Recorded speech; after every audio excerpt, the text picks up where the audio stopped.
तो अब वो वक्त आ गया है जब मुसलमान अपनी लीडरशिप को मजबूत करेगा।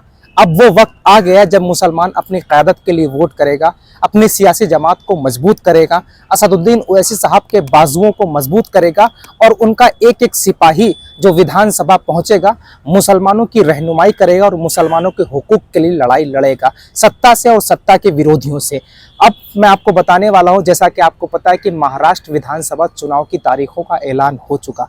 अभी तक मैं वीडियो बना करके आपको यही कहता रहता था कि मुसलमानों अपनी सियासी जमात को मजबूत करो, अपनी ताकत को मजबूत करो, अपनी लीडरशिप को मजबूत करो, इम्तियाज जलील साहब के बाजुओं को मजबूत करो ताकि वो तुम्हारी रहनुमाई कर सके और तुम्हारे मुद्दों पर खुल करके तुम्हारी आवाज़ बनी जा सके, तुम्हारी लड़ाई लड़ी जा सके संवैधानिक तरीके से। तो अभी महाराष्ट्र चुनाव का ऐलान हो गया। जैसा कि आपको पता है कि एमआईएम जो है वो एमआईएम के इम्तियाज जलील साहब ने महाविकास अघाड़ी को पत्र लिखा। अगर गठबंधन होता है तो एमआईएम जो है महाविकास अघाड़ी के साथ चुनाव मिल करके लड़ेगी, और नहीं भी होता है तो एमआईएम बहुत मजबूत है। इस धोखे में मत रहिएगा कि एमआईएम बहुत कमजोर है, अकेले चुनाव लड़ेगी तो उनके लोगों की जमानत जब्त हो जाएगी। तुमको पता होना चाहिए कि 2014-2019 के चुनाव के नतीजे जाकर के देखे जाए किन किन सीटों पर एमआईएम दूसरे नंबर पर थी और जिन जिन सीटों पर एमआईएम दूसरे नंबर पे थी, इस वक्त आने वाले वक्त में इंशाल्लाह वो पहले नंबर पर होगी और वहां के तमाम जो है उम्मीदवार, एमआईएम के उम्मीदवार विधानसभा पहुंच करके मुसलमानों के हुकूक की लड़ाई लड़ेंगे, मुसलमानों के मुद्दे पर खुल करके बोलेंगे और सत्ता से बताएंगे कि हम जो है वो सियासत में अछूत नहीं है। खैर, मैं आपको सबसे पहले आपको बता दूं कि महाराष्ट्र में चुनाव कब होने वाले। महाराष्ट्र में वोटिंग सिर्फ एक चरण में होगी, जो कि 20 नवंबर को वोटिंग होगी, और वोटों की जो गिनती होगी यानी जो रिजल्ट आएंगे वो 23 नवंबर को आएंगे।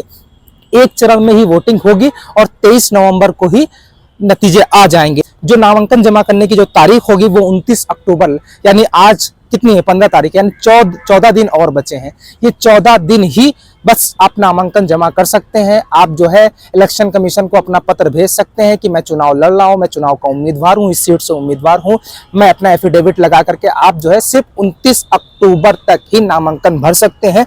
नामांकन जो है वो नामांकन की स्क्रूटनी 30 अक्टूबर को और नामांकन वापस लेने की, जो लोग नामांकन वापस ले लेते हैं, उसकी तारीख होगी 4 नवंबर। मतलब 4 नवंबर के बाद आप इलेक्शन कमीशन की कोई भी क्रिया में भाग नहीं ले सकते। आपको पर्चा वापस लेना है 4 नवंबर से पहले ले लेंगे, आपको नामांकन दाखिल करना है वो 29 अक्टूबर तक दाखिल कर सकते हैं। अब मैं आपको बता रहा हूँ कि 20 नवंबर को वोटिंग होनी है और 23 नवंबर को रिजल्ट आ जाएगा और एमआईएम एक बहुत बड़ी जमात बनकर के, सियासी ताकत बनकर के उभरेगी और मुसलमानों के हुकूक की लड़ाई विधानसभा में खड़े होकर के लड़ी जाएगी। एमआईएम जो है महाराष्ट्र के अंदर इतिहास रचने वाली है। खैर, अब मैं आपको बताने वाला हूं महाराष्ट्र में कुल कितने वोटर हैं। महाराष्ट्र में कुल जो है 9 करोड़ 63 लाख वोटर है, जिसमें 4 करोड़ 97 लाख पुरुष हैं और 4 करोड़ 66 लाख महिला हैं और 1 करोड़ 85 युवा मतदाता यानी 20 से 29 साल के उनकी अंडर एज है और 20,93,000 वोटर पहली बार वोट करेंगे।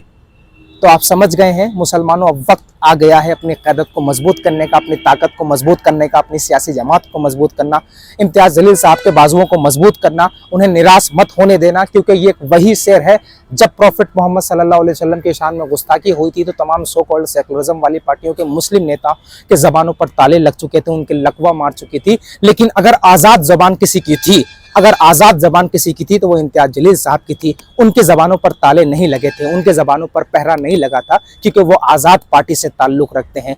कुछ भी बोलो, बस जनता के हित में होना चाहिए। मुसलमानों, तुम्हारी क़यादत, तुम्हारी ताकत को मजबूत करना बहुत ज़रूरी है। आने वाली 20 नवंबर को इम्तियाज साहब की नुमाइंदगी में तमाम एमआईएम के कैंडिडेट को वोट दे करके सियासी ताकत को मजबूत करना, लीडरशिप को मजबूत करना, ताकि तुम्हारे मुद्दे लड़े जा सके। तुम्हारे मुद्दे जो है वो सियासी तौर पर संवैधानिक तरीके से तुमको इंसाफ दिलाया जा सके। खैर, मेरे इस यूट्यूब चैनल को सब्सक्राइब कीजिएगा और वीडियो शेयर कीजिएगा।